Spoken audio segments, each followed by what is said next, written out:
psicóloga especializada en adicciones. ¿Cuál es la vulnerabilidad de una persona a desarrollar una adicción? Edad de inicio, es decir, cuanto más joven es la persona, más probabilidad de desarrollar una adicción. El regalo estrella de las comuniones, es decir, con 8 años, es un móvil. Claro, yo les digo muchas veces a los padres, ¿les daríais una cerveza a un niño de 8 años? No. ¿Se la darías a uno de 20? Bueno, claro que tiene que ver la edad, porque es el momento del desarrollo cerebral en el que estamos impactando. Y me tocó primero de la ESO, que son los más pequeñitos, son 12 años. Y me decía un niño, yo estoy súper enganchado a la ruleta. Y yo le dije, pero es que tú juegas. Y me dijo, no, es que en el GTA, cuando mato a alguien, me escondo de la policía en el casino y juego a la ruleta. Ah, y hay prostitutas. Les decimos no pases por esa calle, pero no les decimos no juegues con ese videojuego. Bienvenidos una semana más al podcast de Escritor.Iberian. Volvemos a estar en el coworking de Murcia Emprendedora, por lo tanto ya podemos contar como que son los patrocinadores. Y muchísimas gracias a Guillermo, que lo tenemos por ahí. Muchísimas gracias por dejarnos este espacio para realizar el podcast y muchísimas gracias a Nebu con Locura Contenidos, que se ha encargado de montar toda la infraestructura técnica. Y ahora vamos al podcast, que es a lo que le habéis dado a play y a reproducir todos. Y hoy es un podcast muy especial porque tenía muchas ganas de contar con una psicóloga que está especializada en adicciones, María Dolores Oñate. Muy buenas, muchísimas gracias por haber aceptado la invitación de participar en este podcast. Bueno, tía, yo encantada de venir a compartir este rato. Vamos a empezar por ¿cómo definirías la adicción? ¿Qué es una adicción? Bueno, pues es una conducta que se hace de forma compulsiva, ya no tanto voluntaria, y que quizás los dos criterios que utilizamos para definirla es que cada vez se produce más esa conducta, es decir, cada vez es más compulsiva y sobre todo que afecta a varios ámbitos de la vida de esa persona de forma negativa y esa persona es incapaz de frenar ese comportamiento a pesar de las consecuencias negativas que tiene en su vida. Eso sería un poco, ¿no?, lo que nos dice que hay un problema serio. Porque hay problemas pequeños, problemas medianos y problemas serios. Y ese sería el problema serio. Porque hay cierta diferencia entre el abuso claro. Y luego que sería como el paso previo. Exacto. A la adicción. Esto es una línea, no es un continuo. Entonces, a mí me gusta mucho hablar del impacto del uso simplemente, es decir, porque el uso ya, igual que el uso del alcohol, el uso de las drogas, puede tener un componente negativo en nuestras vidas, en nuestra salud. Puede haber un abuso que evidentemente va a tener unas consecuencias negativas mayores y luego va a haber una adicción que va a tener unas consecuencias, ¿no?, ya como decimos, catastróficas, ¿no?, en la vida de una persona o en varios aspectos de su vida. Pero claro que cualquier tipo de consumo de determinadas conductas o sustancias pues tiene un impacto negativo. Y bueno, para que la gente te conozca un poquito más, eres madre de 3 hijos. Sí. Tengo 3 adolescentes y soy feliz con ellos. ¿Qué edades? Porque son... Tengo 14, 16 y 18. Una muestra de cada momento de la adolescencia totalmente distinta una de otra y por eso es tan complejo lo de la adolescencia, ¿no? Porque parece que adolescente es una entidad y son 3 entidades distintas dependiendo del momento en el que se encuentren. Sí.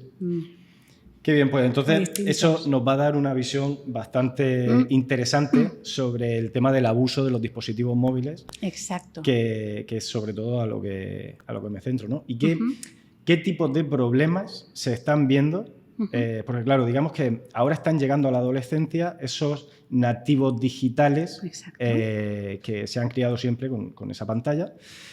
¿Qué tipo de problemas estás viendo tú en tu día a día que se están desarrollando?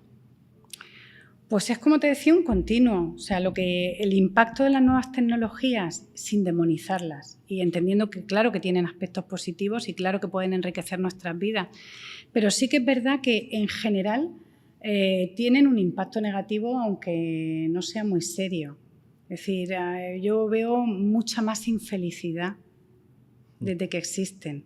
Y tiene muchas explicaciones.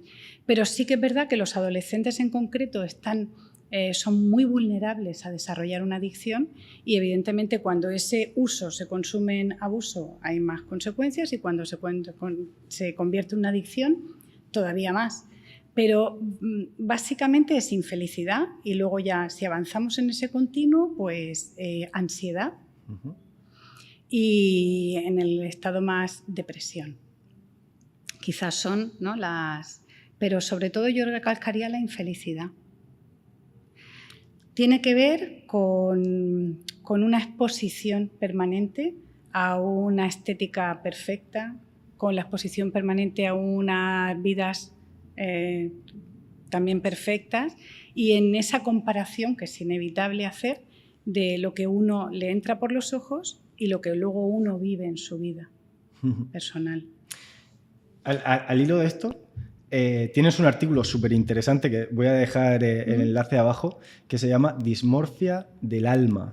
Esa palabra rara, ¿no? Sí, que me llamó mucho la atención porque, bueno, se conoce el tema de dismorfia de género, dismorfia del alma, y me pareció muy interesante y que cuenta un poco por encima. Claro, porque esa experiencia. Yo me basé, eso es un término inventado, es decir, no existe, es algo para llamar la atención, ¿no?, para captar la atención y para hacer reflexionar. Funcionó, gracias. Vale, pues yo me quedé me llamó mucho la atención la dismorfia de Snapchat, que es un término que utilizan los cirujanos plásticos para describir estas niñas adolescentes y no tan adolescentes que llegan y dicen que quieren una estética, una cirugía estética que las haga parecerse a su filtro de Snapchat. Entonces, si dismorfia de Snapchat es como a mí me gustaría que fuese mi cara pasada por un filtro, pues la dismorfia del alma sería como me gustaría a mí que fuese mi vida pasada por ese filtro que son las redes sociales, ¿no?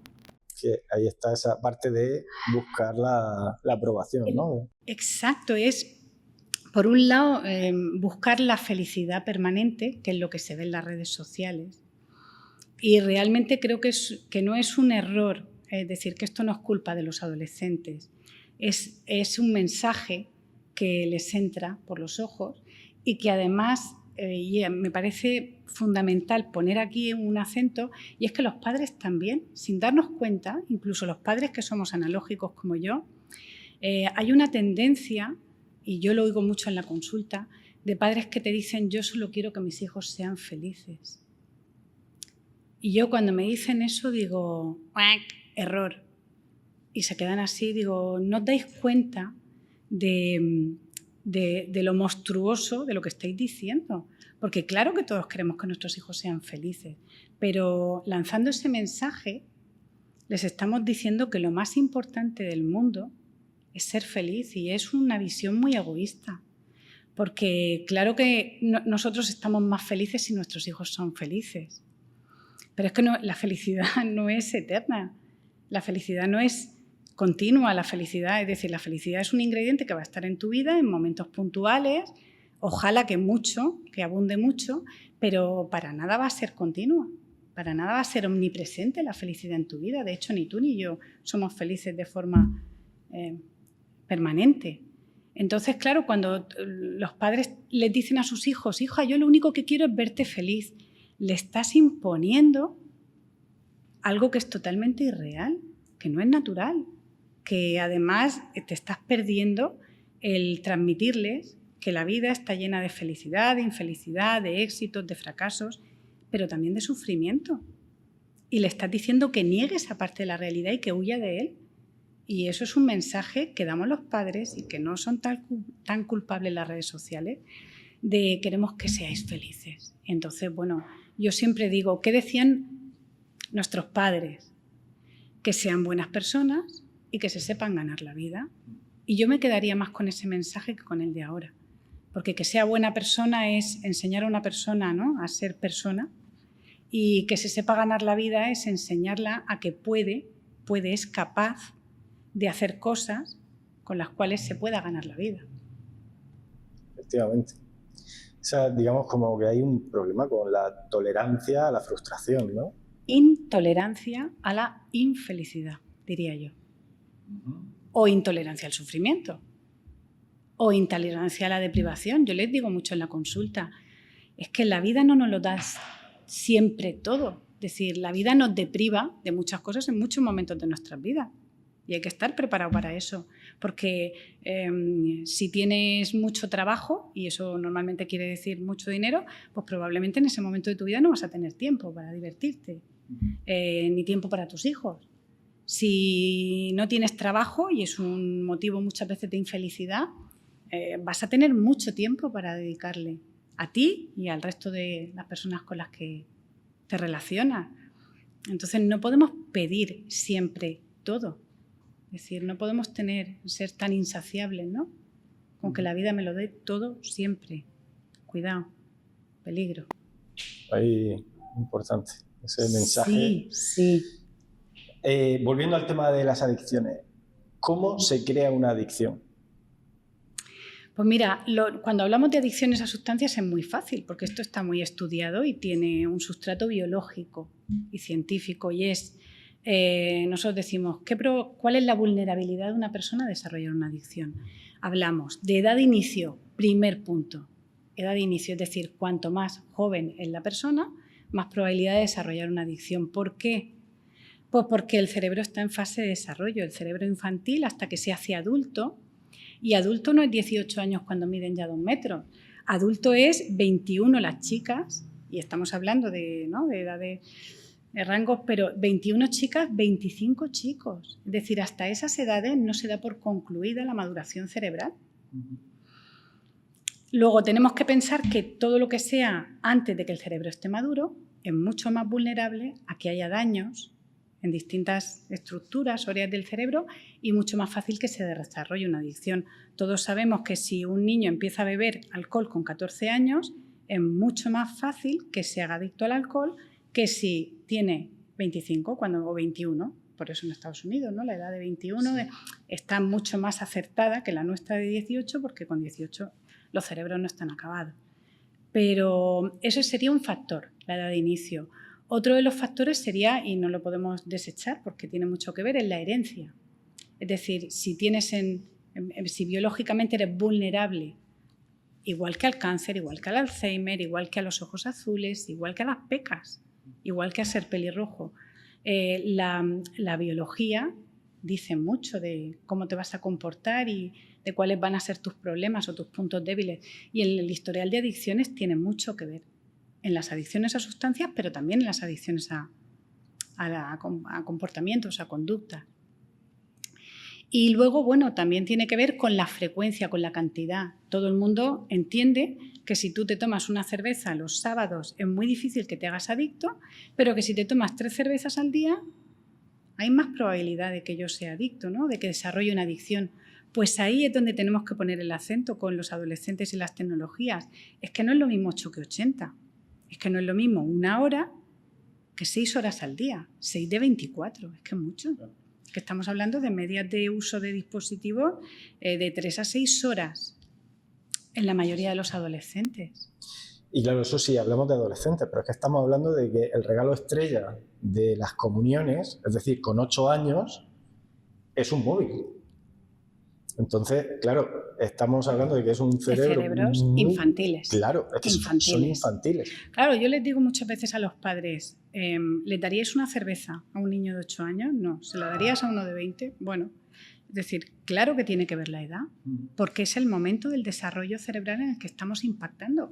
Porque todos los tóxicos y la gente entiende muy bien que un tóxico afecta, pero lo que no entienden tan bien y es normal porque es muy difícil comprenderlo si no lo sabes, es que las tecnologías tocan los centros de la recompensa, nuestros centros del placer, que llaman, son los centros de la recompensa cerebral, y se activan todos estos dispositivos, videojuegos, redes sociales, los likes, tocan esos centros de la recompensa.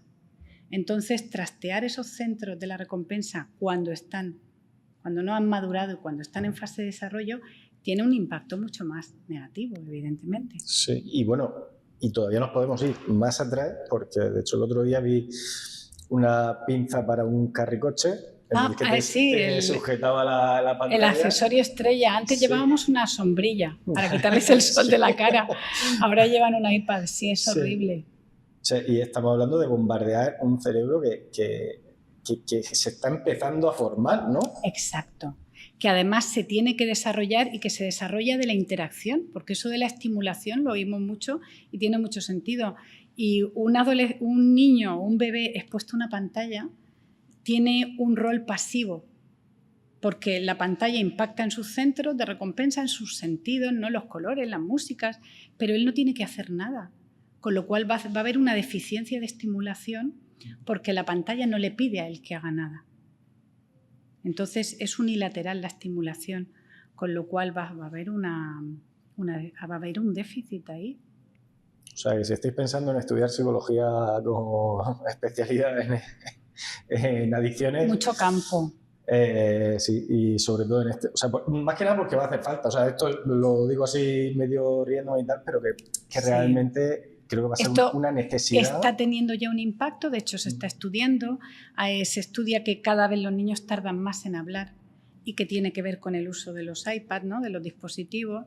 La no preferencia de un niño a jugar con otro niño y estar con un dispositivo, ¿no?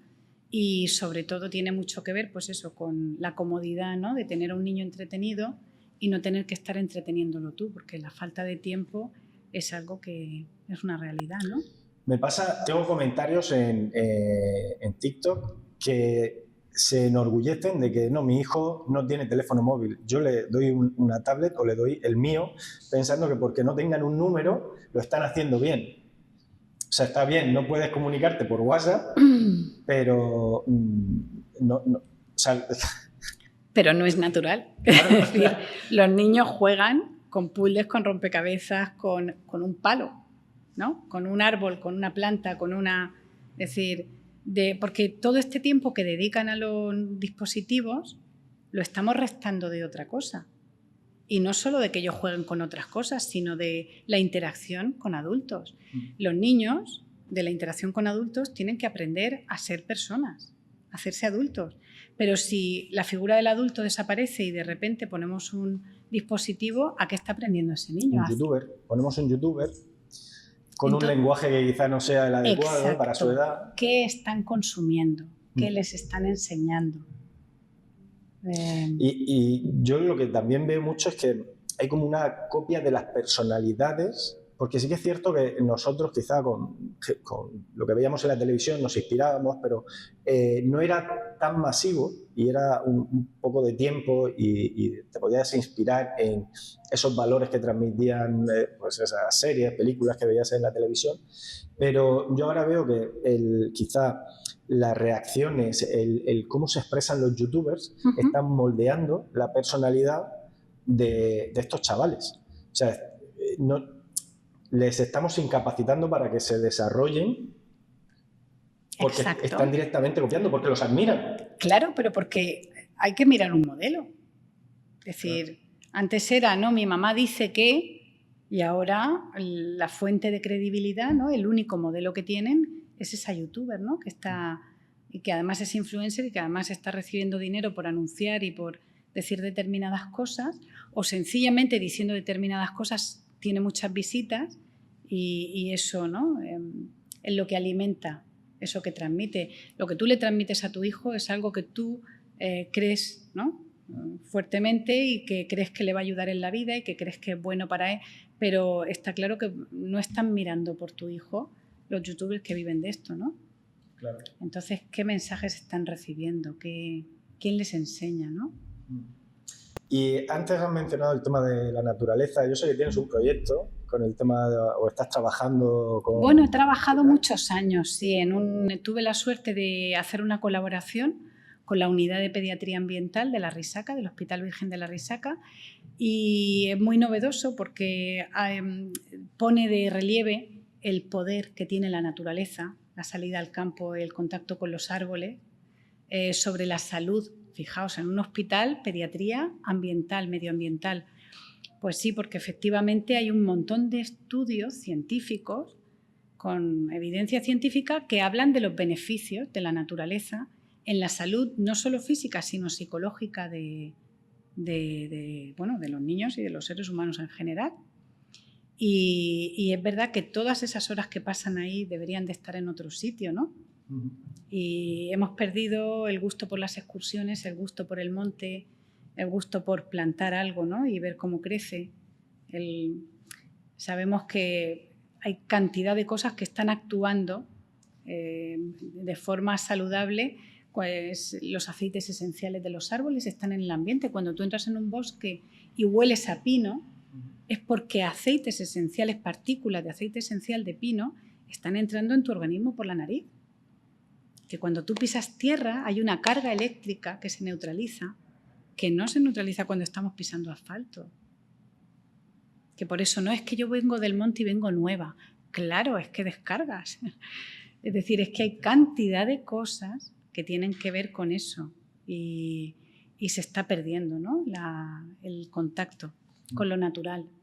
Sí, porque uno de los mensajes que yo, bueno, me gusta pues, transmitir mucho es la creatividad que viene no solo de, bueno, evidentemente de lo que es el arte, pero el contacto de la naturaleza también fomenta mucho la creatividad, ese juego libre, el poder... Bueno, yo me he criado en el campo y claro, Qué suerte. Que si con palos, con bicicletas, me hacía mis propias cabañas, ¿no? Porque bueno, mi padre tenía una empresa de material de construcción y pues lo que eran los materiales los almacenaban en la parte trasera del recinto de la casa, ¿no? Y entonces, claro, cuando ¿Esos eran tus juguetes? Sí. Y entonces, claro, cuando venían muchas veces los albañiles a recoger ese material para llevárselo, claro, se lo encontraban todo pues, puesto tipo casa, tipo... Pero esos eran tus bloques, sí, tus Lego, sí. Pero eran unos Legos un poco más vastos, ¿no? Sí, era un poco más pesados. Más pesado. Bueno, así también hacía fuerza. Sí, se hacía callo. Pero es que hacer callo es importante. A mí me servía mucho por eso, porque me pasaba mucho tiempo luego, sí, cuando volvía a casa, sobre todo, aunque me gustaba ver un rato la tele, yo veía pues, Caballeros del Zodíaco, veía Dragon Ball, pero luego jugaba con los juguetes y eso es algo que cuento mucho y es que yo con los juguetes los usaba para contar mis historias. Ajá. Y era una Porque manera... tenías la mente creativa. Porque la trabajaba, o sea, yo creo que no es un regalo, sino que estar continuamente en contacto con ese, voy a crear algo, voy a hacer... ¿Qué hago con un palo, una piedra, ¿no? Claro. Y una hoja de limonero, sí, pues efectivamente. Claro. Eso desarrolla, estimula la creatividad, pero sin embargo todo esto de, ya no los juguetes electrónicos, sino los dispositivos, no estimulan nada eso, la creatividad, nos lo dan todo hecho. Nos lo dan todo, ¿no? Preparado para consumir. Sí. No hay que crear nada, viene ya creado, ¿no? Es como un plato de comida precocinada. Nunca te va a enseñar a cocinar, ¿no? Claro. Son dos cosas opuestas. Quiero tocar dos temas. Uno, el tema de uno de los problemas principales, que es el juego. ¿El juego te refieres? O sea, el juego, la adicción al juego. La adicción al juego. ¿Vale? Creo que uno de los principales problemas al darle un dispositivo móvil a un niño o a un adolescente sin ningún tipo de control es que tiene acceso no solo a contenido para adultos, sino también, que es también muy peligroso, pero es un tema que ahora mismo no vamos a tocar, pero sí que el tema de la adicción al juego, porque es muy fácil apostar ahí, es muy fácil coger una tarjeta de crédito de los padres, incluso hacerle una foto. Claro, no necesitas la tarjeta física. Es como, o sea, ¿qué medidas pueden tomar los padres para adelantarse a ese problema? O si detectan ese problema... Pues mira, es muy difícil porque lo que mucha gente no sabe es que los casinos viven ya dentro de los videojuegos y de muchos videojuegos que yo he visto que están recomendados para niños de 8 años. Es decir, es que ya insertan las empresas, la industria del juego, inserta ya en los videojuegos para niños ruletas, casinos, vales para casinos, incluso interfaces muy similares, ¿no? Y una vez fui a dar una charla a un instituto y me tocó primero de la ESO, que son los más pequeñitos, son 12 años. Y me decía un niño, yo estoy súper enganchado a la ruleta. 12 años. Y yo le dije, pero es que tú juegas. Y me dijo, no, es que en el GTA, cuando mato a alguien, me escondo de la policía en el casino y juego a la ruleta. Y antes de que yo dijese, qué horror, me dijo, y hay prostitutas en el casino. Es decir, niño, 12 años, GTA, decimos, no, violencia, casino, prostitución, policía, delito. Es decir, les decimos no pases por esa calle, pero no les decimos no juegues con ese videojuego. Fíjate, ahí hay una anécdota con Pokémon. A mí siempre me ha gustado Pokémon. En los primeros 3 videojuegos, el rojo, azul y amarillo, había un sitio que era un casino. O sea, y tú comprabas unas fichas y jugabas. Pues luego hicieron un remake de esos primeros juegos y pusieron el casino cerrado. O sea, o creo que no se podía jugar. Sí podías entrar porque estaba hecho, pero ya no podías jugar. No te dejaban jugar. Claro. Y el juego era que te daban fichas para poder cambiarlo luego por objetos. Tuvieron esa cosa, claro, hubo muchas quejas de decir, es que habéis hecho un remake y no lo habéis dejado como el original, tal. Pero claro, yo, por ejemplo, no veía eso como una adicción. Además, para mí me parecía súper aburrido. O sea, no eres nada vulnerable. No, en ese porque sentido... de eso no depende nada más que nuestra biología, ¿sabes? Cómo esté codificado un poco. Sí, pues claro, a mí me parecía pesadísimo. Y entonces, claro, para mí fue como, ¿por qué lo han quitado? ¿No? Pero claro, cuando vas creciendo y vas viendo este tipo de problemas, dices, es que te das cuenta, ¿no? El juego de Pokémon está recomendado a partir de 7 años.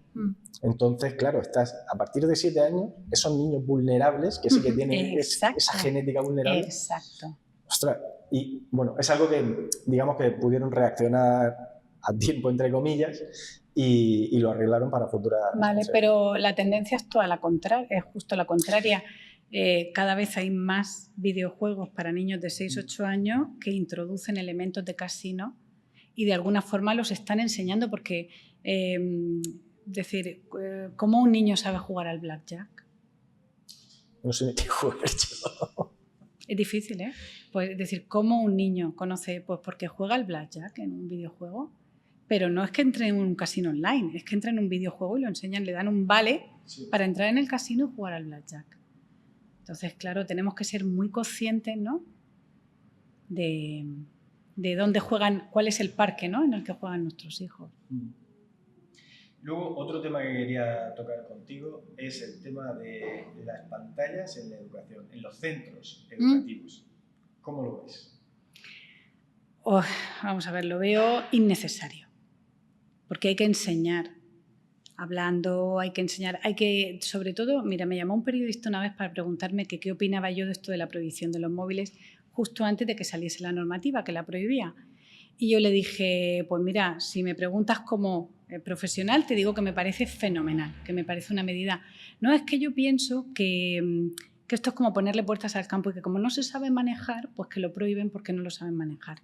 Y le expliqué que hay varias cosas que tienen mucho sentido y es que se sabe que las pantallas merman la capacidad atencional de los niños y que entonces hay que, de alguna forma, volver a captar su atención hablándoles, contándoles y que interfieren los aprendizajes. Es decir, que tener un dispositivo, aunque sea en el bolsillo, ya está interfiriendo en tu capacidad atencional al profesor.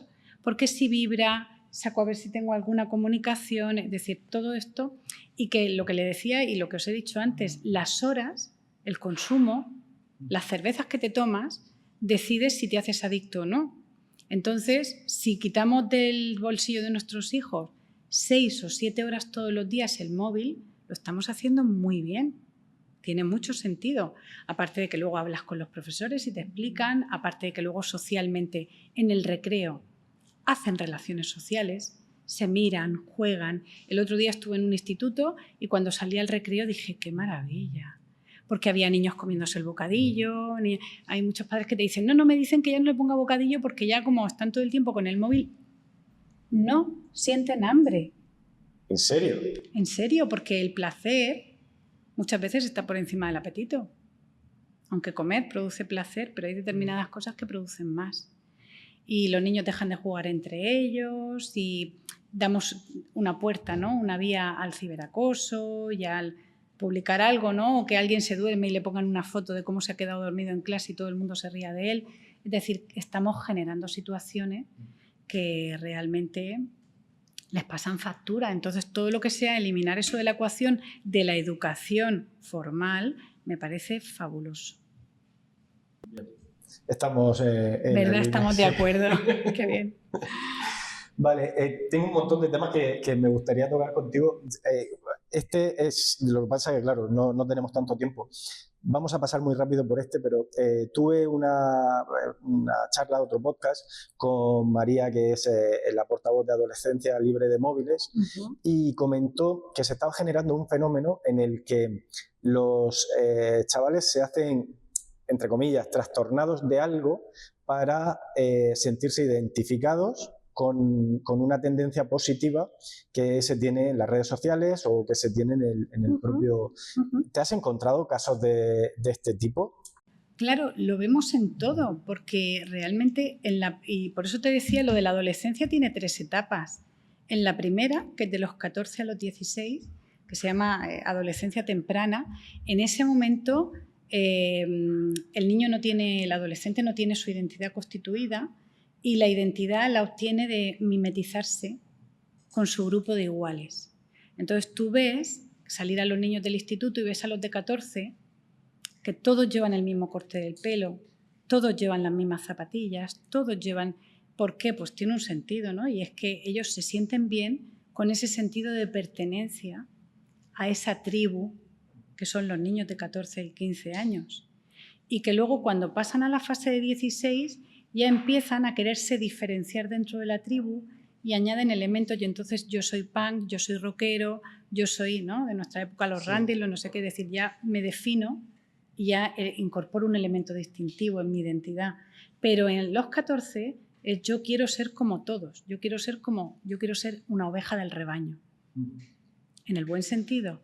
Y eso es una tendencia lógica, normal, deseable, porque es así. Entonces, claro, cuando tú lo que les estás normalizando es que lo normal, y ahí tiene mucho que ver, ¿no?, la incidencia que tenemos ahora, la prevalencia que tenemos de trastornos en la identidad de género, es decir, cuando tú les dices que lo normal es tener dudas sobre tu sexualidad o sobre la compatibilidad de tu sexualidad con tu género, o que es normal tener trastornos de la conducta alimentaria, o que es normal... Entonces yo por eso digo que hay que ser muy cauteloso, ¿no?, con lo que se les informa, incluso con las charlas de prevención. Ahora hay un repunte de autolesiones y hace poco le pregunté a una niña, digo, ¿dónde oíste tú hablar la primera vez de esto? Y me dijo, en una charla en un instituto nos decían que esto de autolesionarse, digo, pero ¿y tú lo habías oído en algún sitio? Y dice, no. Es decir, ¿por qué tenemos que abrir esas puertas, ¿no?, de algo que es tan poco normal? Claro. Que es tan, ¿no?, y abrirlo como si fuese algo normal. Pues eso se llama efecto de normalización y eso sabemos que aumenta la incidencia, que aumenta las probabilidades de que un niño tienda a identificarse con eso. Es decir, no podemos normalizar lo que no es lo normal. Claro. Ni autolesionarse, ni tener una... ¿no? Que luego entramos en que, por supuesto, que forma parte de la realidad, ¿no?, que en la realidad no solo cabe lo normal, pero no normalicemos eso es. Lo que no es lo normal. Vale, y ahora ya entrando en la recta final, porque creo que también las cámaras se están calentando, ¿no? Estamos en Murcia y esto es lo que tiene, ¿no? Agradecer a nuestro sponsor oficial, el aire acondicionado, porque es un lujazo.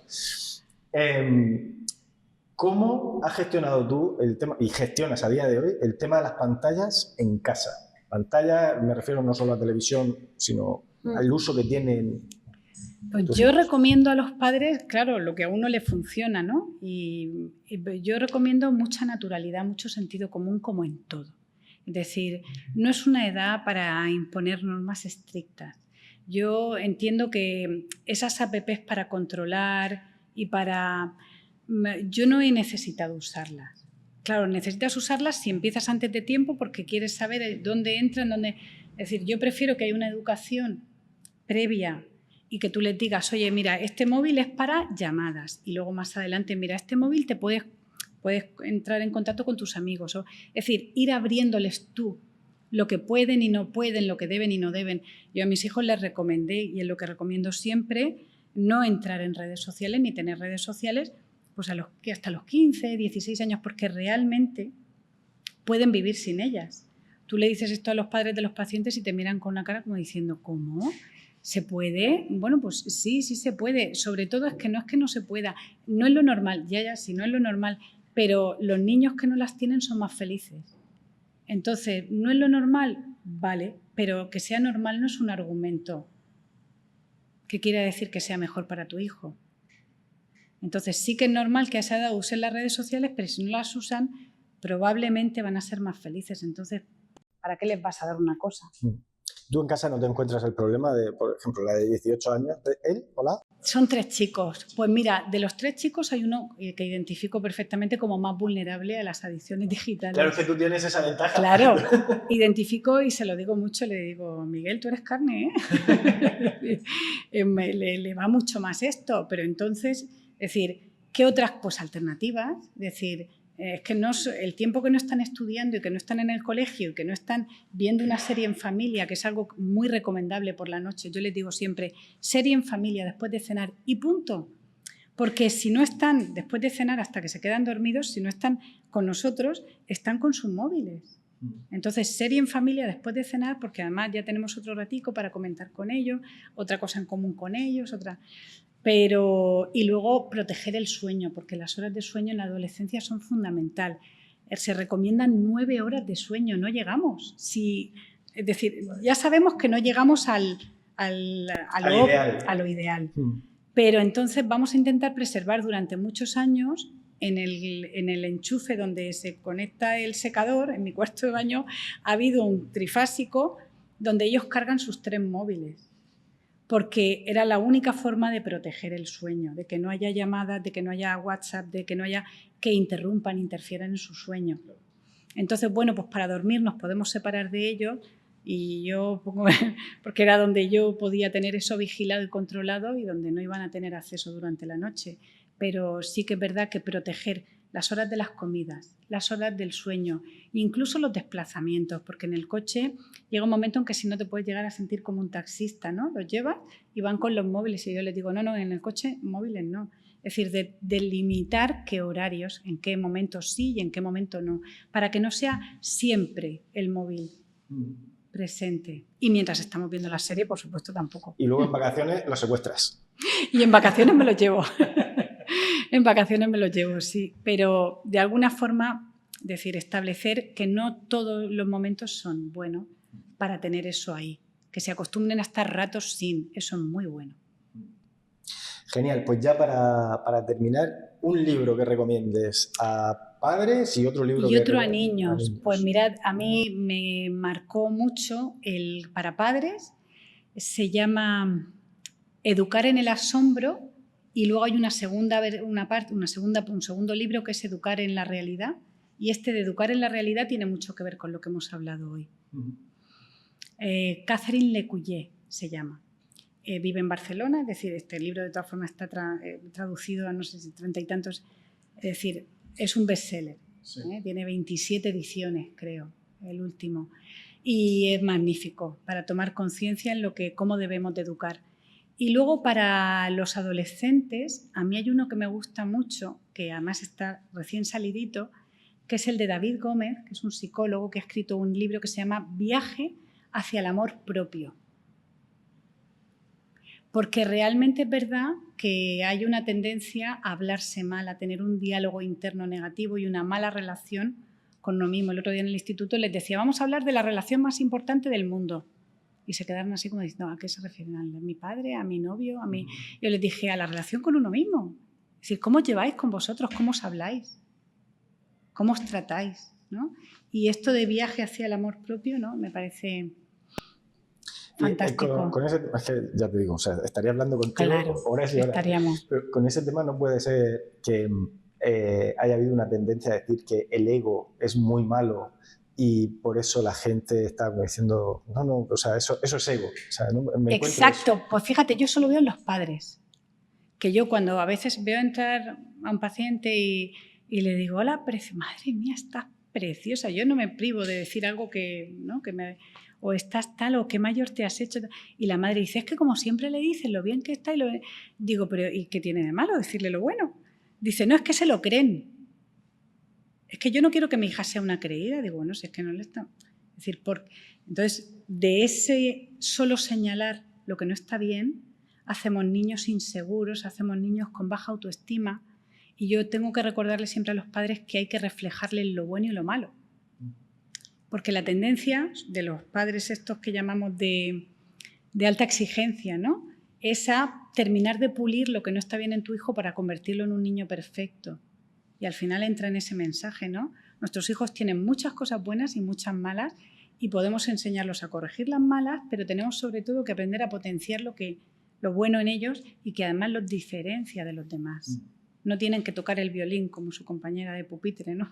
Si no se te da bien la música, tienes que hacer otra cosa distinta. Claro, es como el dibujo ese que hay, ¿no? Del examen de varios animales que tienen que subirse a un árbol y claro, hay un mono, hay un elefante, hay un pez y dices, pues claro, evidentemente aquí hay uno que tiene más habilidad para subir al árbol, exacto, ¿no? Pero exacto. igual para nadar es otro. Exacto. Exacto. Entonces, aprendamos a reconocer los talentos de nuestros hijos, porque todos tienen sus talentos, y a enseñarlos a canalizar, ¿no? Ese talento y a diferenciarse por lo que los hace únicos, ¿no?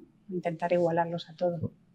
Bueno, pues María Dolores, muchísimas gracias por estar aquí. Un placer. Creo que esta charla va a ayudar a muchísimos padres. Esa es. Le va a dar algo de luz. La intención y la finalidad. Y normalmente siempre pedimos que el invitado pues diga sus redes sociales, pero tú no tienes redes sociales. Entonces, soy una psicóloga analógica. ¿Cómo pueden encontrarte? Madre analógica. Bueno, Google, sabemos que está todo, ¿no? Es María decir, Dolores Oñate. Sí, sí. Psicóloga. Y además lo único que van a encontrar es una dirección y un teléfono que es el mismo que al que me llaman mis hijos. O sea, no tengo ni móvil de trabajo por no tener. Muy bien, pues muchísimas gracias. Un placer, ha sido muy fácil hablar contigo. ¿Sí? Sí. Muchas gracias. Una muy buena conversación. Espero tenerte en el futuro otra vez. Por supuesto, siempre a vuestra disposición. Este podcast y tengamos... Es que se me han quedado un montón de temas, pero no... Hay más días. Muchísimas gracias. No hay de qué. Adiós, buenos días.